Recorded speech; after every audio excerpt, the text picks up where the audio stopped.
चवंदुसि असांजी शिकारपुर जो शहर मां महदूद नथो कयां पर असांजे लैंड जो माण्हू आहे ऐं जॾहिं शेख अयाज़ जो ज़िक्र थींदो आहे त सॼो शिकारपुर मुंहिंजी अखियुनि जे आॾो अची वेंदो आहे ऐं अयाज़ पंहिंजी आत्मकथा जो जुल्द नंबर 2 सॼो शिकारपुर ते लिखियो ऐं हुन में इहो लिखियईं त मूंखे उहो ई माहौल मिलियो जेको शाह अब्दुल लतीफ़ भिटाईअ खे मिलियो हुयो।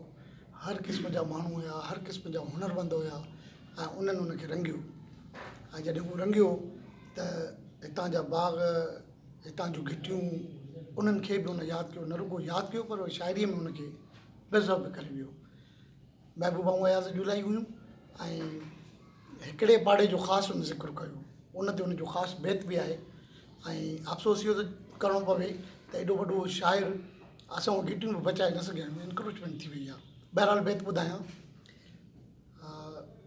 जंहिंजे विचां थिए वई तुंहिंजे दर ताईं, जंहिंजे विचां थिए वई तुंहिंजे दर ताईं, कारी निहाई विसरी विसरे की न की। ऐं हीउ उहो पाड़ो आहे जेको असांजे शिकारपुर जे रहंदड़नि खे बि ख़बर न आहे त कारी निहाई किथे आहे। Okay okay.